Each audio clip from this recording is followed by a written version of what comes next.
bem, Deltamar. Ouvi atentamente a tua explicação e cada vez que você vai explicando, eu vou compreendendo, mas automaticamente vão surgindo outras questões em função daquilo que você mesmo vai dizendo. Agora, Deltamar, a questão aqui que surgiu é o seguinte: eu começo a ter aqui a percepção de que o profeta, o porta-voz de Deus, ele traz uma mensagem para a salvação do seu tempo. Muito bem. Só que todas as vezes que Deus apareceu a um profeta para delegar uma mensagem, já ninguém estava lá. É o profeta que aparece e diz para a sua comunidade: olha, Deus me apareceu e a mensagem é essa. Não acha que isso suscita aqui alguma dúvida? Eu olho no caso de Moisés, quando Deus apareceu a Moisés lá na sarça ardente, já não tinha ninguém. Há uma realidade aqui de um profeta angolano chamado Simão Gonçalves Toco, também teve a teofania em Cateta, aqui em Angola, também não tinha ninguém. Estou aqui agora a olhar para Josué, também não havia ninguém quando o anjo apareceu. Estou a olhar para Abraão, também não havia ninguém. Quer dizer, estou a olhar para Noé, quando Deus apareceu, não havia ninguém. Por que essa característica dos profetas? Por que o profeta traz uma mensagem que diz que Deus delegou a ele para a salvação da humanidade, no seu tempo, mas não há ninguém para certificar ou comprovar que de facto Deus falou com o profeta. Quer dizer, isso é uma característica dos profetas da Bíblia e é uma característica dos profetas que eu vejo atualmente, por exemplo, aqui em Angola, não é? Citei agora do profeta Simão Gonçalves Toco.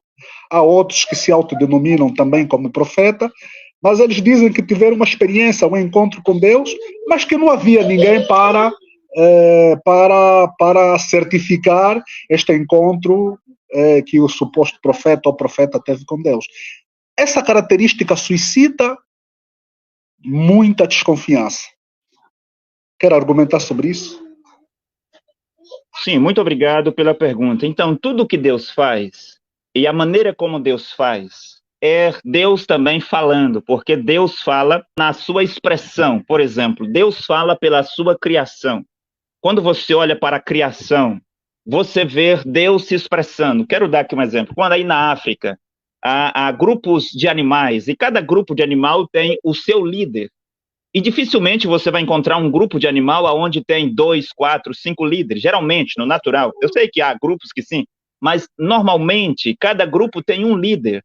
Né? Lá um leão, o natural é um leão só, seu líder. Um pássaro só, seu líder.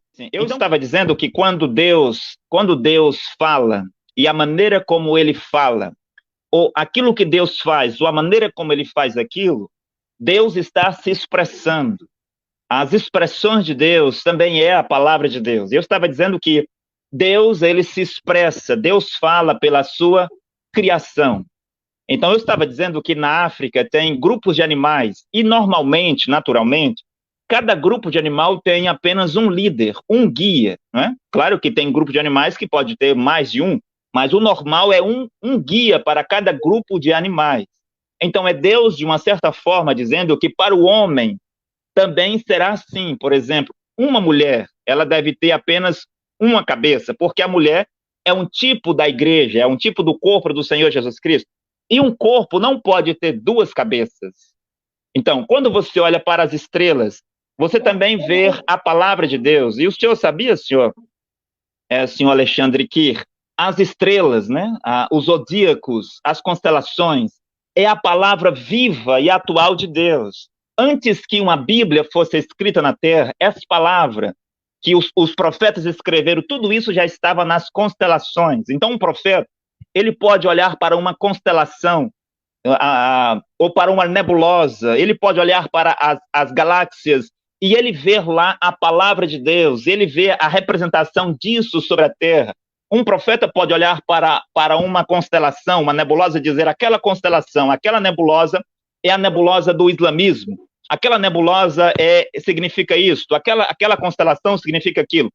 Então, quando Deus criava as estrelas, e do ponto de vista da Terra, você vai ver uma estrela polar. Então, uma estrela polar não é? Para todas as bilhões ou trilhões de estrelas do universo. Quando você olha à noite do hemisfério norte, você vai identificar a estrela polar. Ela está como fixa no topo do domo do universo. Ela está como parada, né? Claro que não está parada, mas ela está como parada aos nossos olhos. E todas as outras estrelas estão a girar em torno dela. Isso para mostrar que sempre na Terra, Deus teria um profeta sozinho. Então, é a maneira que Deus faz. Agora, o fato de Deus também falar aos seus profetas, e geralmente eles estarem sozinhos, mas nem sempre, quando Deus apareceu para Paulo a caminho de Damasco, ele não estava só. Mas lá, por exemplo, eles dizem que ouviu lá um estrondo, algo assim, e fugiram. E Paulo foi quem ouviu a voz e o resplendor e assim por diante. Quando Deus falava com Moisés, uma certa vez no Monte Sinai, o povo também ouvia alguns sinais. Eles sentiram o monte tremer, saiu fumaça do monte, o monte tremia, saía trovões e relâmpagos, mas o Moisés ouvia palavras. E quando o William Branham, um profeta de Deus, estava em um certo monte também, quando ele estava sobre a terra, na geração passada, anjos apareceu a ele, e aqueles que estavam com ele ouviu um grande trovão, mas o William Branham ouviu 3 palavras que dizia julgamento costa leste. Enquanto que o William Branham ouvia palavras, né, o povo viu apenas um trovão. Agora, sobre o chamado do profeta, talvez é porque Deus quer mostrar à humanidade que ele fala a uma só pessoa, no sentido de guiar os filhos de Deus sobre a terra. Agora, senhor Alexandre, nós precisamos ter fé, né? Ter fé nos profetas. Quero dar um exemplo aqui. Não sei se a minha resposta está ficando clara. Estou tentando mostrar por alguns aspectos. Por exemplo, os cientistas, quando aparece Einstein e tantos outros, o que os cientistas pedem? Eles pedem fé à humanidade. O que o Einstein dizia sobre a teoria da relatividade, todas aquelas coisas de buraco isso, buraco aquilo, ou seja, não conseguia se provar isso naquele tempo. Mas o que ele queria? Queria que as pessoas acreditassem e fossem investir naquilo para depois, mais tarde, ter a confirmação. Assim como os cientistas tendem a pedir fé à humanidade, porque o que eles dizem no momento não pode ser provado pelos livros ou pela teoria de um outro cientista. Agora, mais tarde, outros cientistas irão explicar aquilo melhor. Pegarão o que o cientista disse, a descoberta que ele trouxe, e por essa descoberta irão criar muitas coisas que servirão para o progresso, né, para o crescimento da humanidade. Então, quando um profeta vem, nós precisamos depositar fé nesse profeta. Não só pelo seu chamado e comissão, que nós não estávamos lá, não é?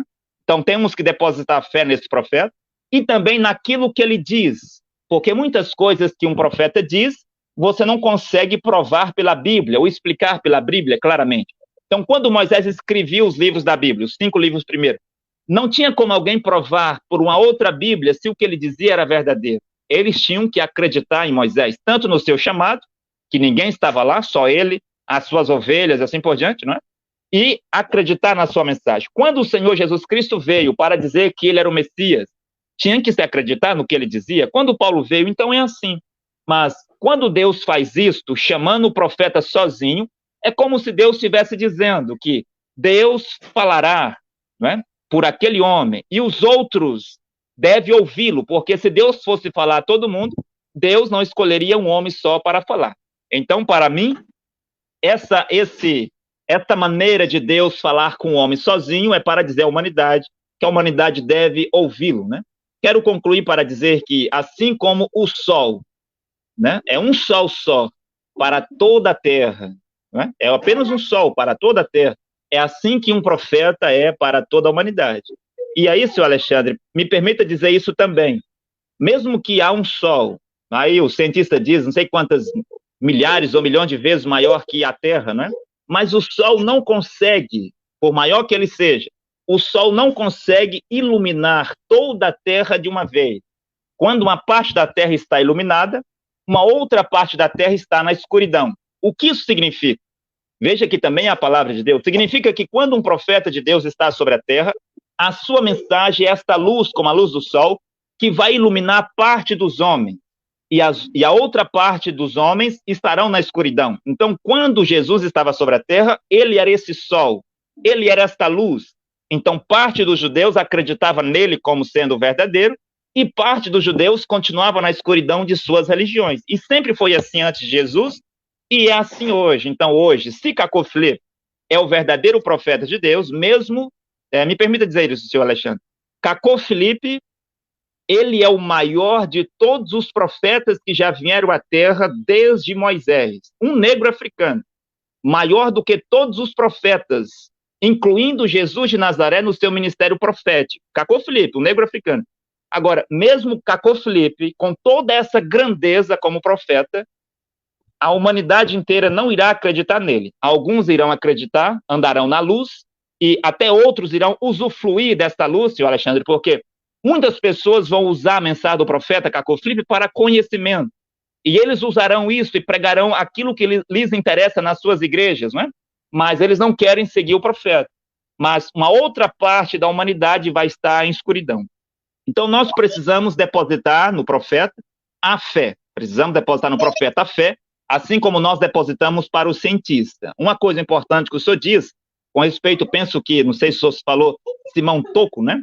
Então, além de Simão Toco, penso que há milhares e milhares de outros homens sobre a Terra que também apresentam aí as suas visões, os seus chamados, e as suas comissões, e as suas mensagens, e também dizem que são enviados de Deus. Isto não é anormal, é normal, porque sempre foi assim. E quando você lê a Bíblia, você vai encontrar um verdadeiro profeta de Deus e muitos outros falsos profetas. Acontece que Jesus disse em João 10:10 que as suas ovelhas ouvirão a sua voz. E o profeta William Branham gostava de dizer que aves da mesma plumagem voam juntas. Então é de uma forma espiritual que, quando há um profeta de Deus sobre a terra verdadeiro, os verdadeiros filhos de Deus vão seguir esse profeta, enquanto milhares de outras pessoas ou milhões de outras pessoas seguirão tantos outros profetas de acordo às suas crenças ou aquilo que eles acreditam.